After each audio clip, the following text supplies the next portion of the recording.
Bihar police fireman परीक्षा 2021 practice set 20। इसके पहले हम लोग 1 से 19 तक प्रैक्टिस सेट कर चुके हैं और आज के इस वीडियो में हम लोग प्रैक्टिस सेट 20 करने वाले हैं। आपका पहला प्रश्न है, जौनपुर राज्य का अंतिम शासक कौन था? जौनपुर राज्य का अंतिम शासक कौन था? Option A Mohammad Shah, option B Hussain Shah, option C Mubarak Shah, option D Ibrahim Shah. तो चारों ऑप्शन में से जो भी सही आंसर है वो जल्दी से आप लोग कमेंट में कमेंट कीजिए। आप लोग लाइव देख रहे हैं और डेली आपको एक प्रैक्टिस सेट मिल जाता है, तो आप लोग जल्दी से लाइव में आकर लाइव चैट में आकर आप लोग कमेंट बॉक्स में कमेंट कीजिए इस प्रश्न का सही आंसर, और अपने सभी दोस्तों में वीडियो के लिंक को शेयर कर उसे जोड़ दे। तो जौनपुर राज्य का अंतिम शासक कौन था? तो जौनपुर राज्य का अंतिम शासक हुसैन शाह था। ऑप्शन बी जो लोग भी कह रहे हैं उनका बिल्कुल सही आंसर है हुसैन शाह। अगला प्रश्न, चंगेज खान का मूल नाम क्या था? चंगेज खान का मूल नाम क्या था? ऑप्शन ए खासूल खान, ऑप्शन बी एसुगोई, option C Temujin, option C ओंगडी। तो इस प्रश्न का सही आंसर आप लोग जल्दी से बताइए। तो सही आंसर बिल्कुल सही, ऑप्शन सी तेमुचिन जो लोग भी करें उनका सही आंसर है। चंगेज खान का मूल नाम तेमुचिन है। और अगला प्रश्न देखिए, बहुत इंपॉर्टेंट है। और राज्य विधानसभा का गठन संविधान के किस अनुच्छेद में है? राज्य विधानसभा का गठन संविधान के किस अनुच्छेद में है? आपके पास 4 ऑप्शन है और चारों में से जो सही आंसर है उसे आप लोग जल्दी से आंसर कीजिए। तो इस प्रश्न का बिल्कुल सही आंसर ऑप्शन सी अनुच्छेद 170 आप लोग बता रहे हैं और बिल्कुल सही है। अनुच्छेद 170 राज्य विधानसभा का गठन संविधान के आर्टिकल नंबर 170 में किया गया था। और देखिए अगला प्रश्न है कि किसी राज्य विधानसभा के सदस्यों की न्यूनतम संख्या कितनी हो सकती है? किसी राज्य विधानसभा के सदस्यों की न्यूनतम संख्या कितनी हो सकती है? Option A 30, option B 40, option C 60, option D 75। तो देखिए 4 नंबर प्रश्न का सही आंसर आप लोग बताइए कि किसी राज्य विधानसभा के सदस्यों की न्यूनतम संख्या कितनी हो सकती है। आंसर आने लगा है ऑप्शन बी, और 40 बिल्कुल आप लोग सही बता रहे हैं।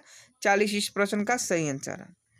अगला प्रश्न देखिए आपके मोबाइल स्क्रीन पर, निम्न में से कौन सी नदी यमुना नदी में नहीं मिलती है? निम्न में से कौन सी नदी यमुना नदी में नहीं मिलती है? Option A Ken, option B Betwa, option C Son, option D Chambal. तो इस प्रश्न का सही आंसर क्या होगा जल्दी से आप लोग बताएंगे कमेंट बॉक्स में। और अभी तक वीडियो को लाइक नहीं किए हैं तो वीडियो को लाइक कर लीजिएगा, और जो लोग चैनल पर नए हो चैनल को सब्सक्राइब कर लेंगे। तो 5 नंबर प्रश्न का सही आंसर ऑप्शन सी हो जाएगा सोन। सोन जो नदी है वो यमुना नदी में नहीं मिलती है, तो सोन ऑप्शन सी बिल्कुल सही आंसर आप लोग बता रहे हैं। अगला प्रश्न बहुत इंपॉर्टेंट है, आगरा किस नदी के किनारे स्थित है? आगरा किस नदी के किनारे स्थित है? Option A Yamuna, option B Ganga, option C Alaknanda, option D Bhagirathi.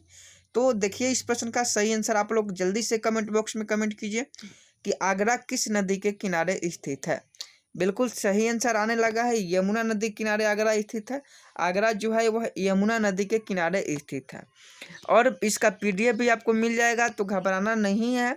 और लास्ट में एक महत्वपूर्ण आपसे बात बतानी है ग्रुप डिस्कशन के बारे में। अगर आप चाहते हैं कि हम सभी फायरमैन के जो भी अभ्यर्थी हैं उनके साथ आप ग्रुप डिस्कशन करना चाहते हैं, तो आप कमेंट बॉक्स में ग्रुप डिस्कशन लिखकर यस जरूर लिखिएगा, ताकि ग्रुप डिस्कशन का जल्दी हम कुछ कर सकें, ग्रुप डिस्कशन हम आप लोगों से करवा सकें। अगला प्रश्न 7 नंबर है कि निम्न में से ऐसा कौन सा शहर गंगा नदी के तट पर स्थित नहीं है? आपको बताना है कि गंगा नदी के तट पर कौन सा शहर स्थित नहीं है। तो देखिए ऑप्शन ए है Kanpur, option B Patna, option C Varanasi, option D Delhi. तो इस प्रश्न का तो बिल्कुल सही आंसर आप लोग बता रहे हैं, ऑप्शन डी दिल्ली। दिल्ली जो है वह गंगा नदी के तट पर स्थित नहीं है। बाकी कानपुर, पटना, वाराणसी तीनों जो शहर है वह गंगा नदी के तट पर स्थित है। और अगला प्रश्न देखिए, भगवान शिव की प्रतिष्ठा में कितने ज्योतिर्लिंग स्थापित हैं? भगवान शिव के प्रतिष्ठा में कितने ज्योतिर्लिंग स्थापित है? तो option A 8, option B 12, option C 24। तो तीनों ऑप्शन में से जो सही आंसर है उसे आप लोग बता दीजिए। इस प्रश्न का बिल्कुल सही आंसर ऑप्शन ए हो जाएगा 8। भगवान शिव की प्रतिष्ठा में 8 ज्योतिर्लिंग जो है स्थापित है। अगला प्रश्न, प्रकाश तरंग किस प्रकार की है? प्रकाश तरंग किस प्रकार की तरंगे हैं? तो प्रकाश तरंगे जो होती हैं वह अनुप्रस्थ तरंगे, अनुदैर्ध्य तरंगे, पराक्रमी तरंगे, तीक्ष्ण तरंगे। तो प्रकाश तरंगे किस प्रकार की तरंगे होती है? जल्दी से इस प्रश्न का सही आंसर बताइए। तो इसका सही आंसर हो जाएगा अनुप्रस्थ तरंगे। प्रकाश तरंग जो है वह अनुप्रस्थ तरंगे होती है। ऑप्शन ए बिल्कुल आप लोग सही बता रहे हैं। अगला प्रश्न 10 नंबर है, निम्न में से किस अणु में वैद्युत संयोजक बंधन होता है? निम्न में से किस अणु में वैद्युत संयोजक बंधन होता है? तो इस प्रश्न का सही आंसर ऑप्शन डी हो जाएगा CaCl2। CaCl2 जो है उसमें वैद्युत संयोजक बंधन होता है। अगला देखिए, हाइड्रोजन की समस्थानिक की संख्या कितनी होती है? हाइड्रोजन की समस्थानिक की संख्या कितनी होती है? तो यह 3 होती है। ऑप्शन 3 सही आंसर हो जाएगा। हाइड्रोजन की समस्थानिक की संख्या कितनी होती है? ऑप्शन 3, माने ऑप्शन बी वाला ऑप्शन बिल्कुल सही आंसर है। इस प्रश्न का सही आंसर आप लोग बताइए कि भारी जल एक प्रकार का है। भारी जल एक प्रकार का है। ऑप्शन ए शीतलक, ऑप्शन बी मंदक, ऑप्शन सी अयस्क, ऑप्शन डी ईंधन। तो आपको बताना है कि भारी जल किस प्रकार का है। और भारी जल का सूत्र अगर आप लोग में से कोई जानता है तो बता सकता है। इसका सूत्र D2O होता है। इसका सूत्र क्या होता है? D2O होता है। अगर कोई भारी जल का सूत्र आपसे पूछे तो इसका सूत्र आप लोग बता दीजिएगा D2O भारी जल का सूत्र होता है। और यह जो होता है वह मंदक का कार्य करता है। भारी जल किस प्रकार का है? मंदक है। यह मंदक का कार्य करता है और इसका सूत्र D2O होता है। अगला प्रश्न, BCG का टीका कितने उम्र में लगाया जाता है?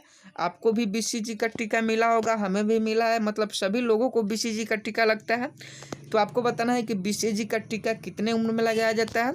ऑप्शन ए 2-3 वर्ष के भीतर, ऑप्शन बी 10 वर्ष में, ऑप्शन सी नवजात को, ऑप्शन डी 15 दिनों के भीतर। तो इस प्रश्न का सही आंसर आप लोग जल्दी से कमेंट बॉक्स में कमेंट करिएगा।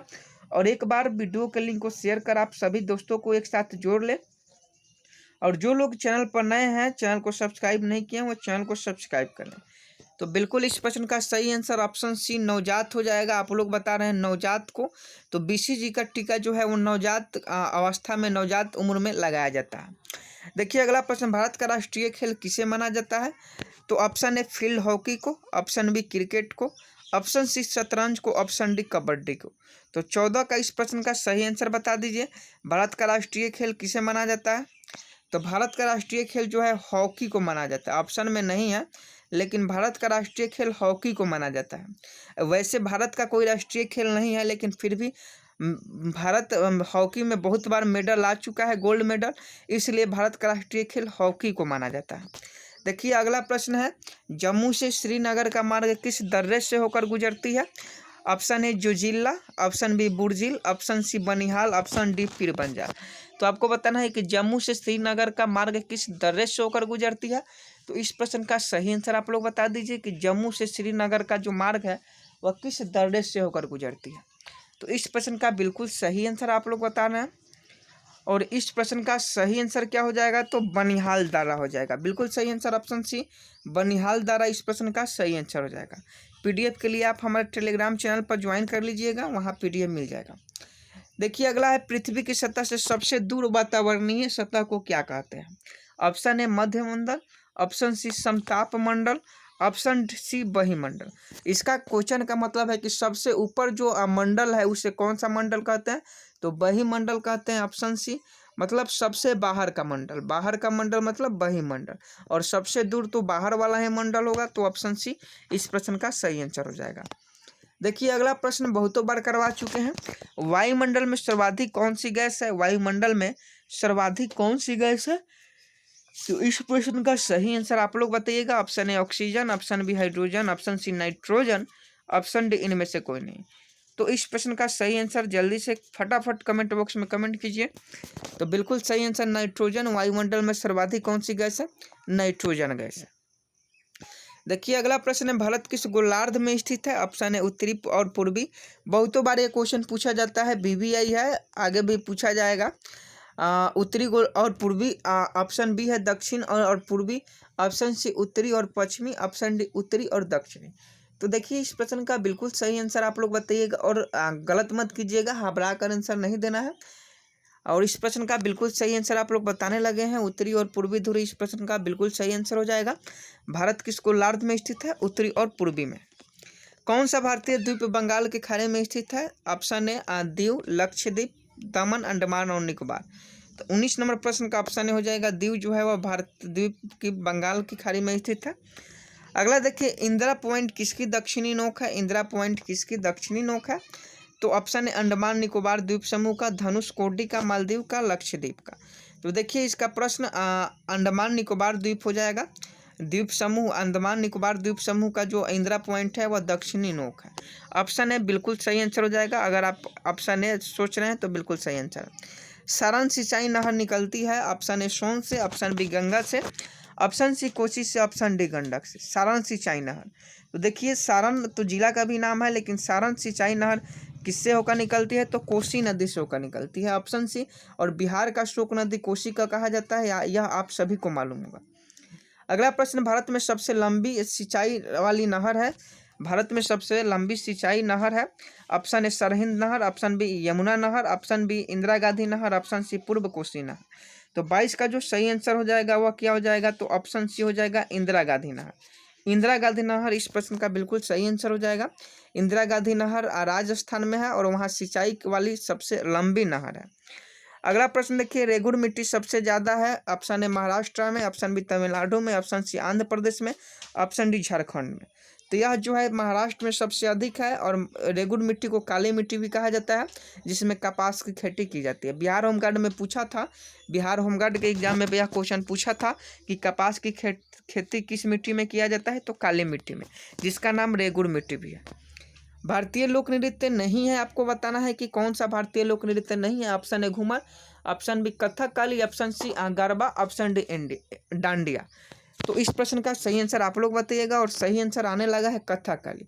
कथकली बिल्कुल सही आंसर है। कथकली जो है केरल का प्रसिद्ध है, घूमर जो है राजस्थान, और गरबा डांडिया गुजरात। निम्न में कौन सा भारतीय लोक नृत्य नहीं है? तो यह प्रश्न का सही आंसर हो जाएगा लोक नृत्य पूछ रहा है, तो इस प्रश्न का बिल्कुल सही आंसर क्या हो जाएगा? तो ऑप्शन सी गरबा हो जाएगा। और आज के लिए बस इतना ही, मिलते हैं नेक्स्ट वीडियो में अगला प्रैक्टिस सेट लेकर। और शाम को आपको साइंस के 30 टॉप जीके क्वेश्चन मिलेंगे। साइंस में ज्योग्राफी का अलग मिल रहे हैं, हिस्ट्री का अलग मिल रहे हैं। तो देखिए हम सभी जो है सभी तरीके से तैयार चल रहे हैं। हम आपको ऐसे तरीके से तैयारी करवा रहे हैं बिहार पुलिस फायरमैन का, जिसमें किसी भी प्रकार से क्वेश्चन पूछे तो आप उसे सॉल्व कर पाइएगा। क्योंकि देखिए प्रैक्टिस सेट अलग करवा रहे हैं, साइंस का क्वेश्चन अलग करवा रहे हैं, ज्योग्राफी हिस्ट्री अलग करवा रहे हैं। और हिंदी के लिए तो हिंदी में ज़्यादा कुछ देखना नहीं है, अगर आपका व्याकरण सही है तो हिंदी आप क्लियर कर सकते हैं। और देखिए हम सोच रहे हैं कि आप सभी के लिए ग्रुप डिस्कशन का क्लास लाएं। ग्रुप डिस्कशन का मतलब आप लोग समझते होंगे, मतलब क्या हुआ आपको बता दें थोड़ा सा। ग्रुप डिस्कशन का मतलब हुआ कि उसमें सभी बच्चे जुड़ेंगे और एक एक क्वेश्चन आपसे पूछे जाएंगे, 1 क्वेश्चन पूछे जाएंगे और उस क्वेश्चन का आंसर आप लोग को बताने होंगे। ग्रुप डिस्कशन का मतलब ये हुआ, कुछ क्वेश्चन हम पूछेंगे, कुछ क्वेश्चन आप लोग कीजिएगा और सभी को मिलजुल कर आंसर देंगे और सभी मिलजुल कर क्वेश्चन देंगे। तो आपको अगर चाहिए ग्रुप डिस्कशन का क्लास तो आप हमें कमेंट बॉक्स में कमेंट करके ग्रुप डिस्कशन यहाँ से ज़रूर लिखिएगा, ताकि ग्रुप डिस्कशन का क्लास हम जल्दी ला सकें। तो चैनल को सब्सक्राइब कर लीजिएगा, वीडियो को लाइक कर दीजिएगा। मिलते हैं नेक्स्ट वीडियो में, तब तक के लिए जय हिंद जय भारत।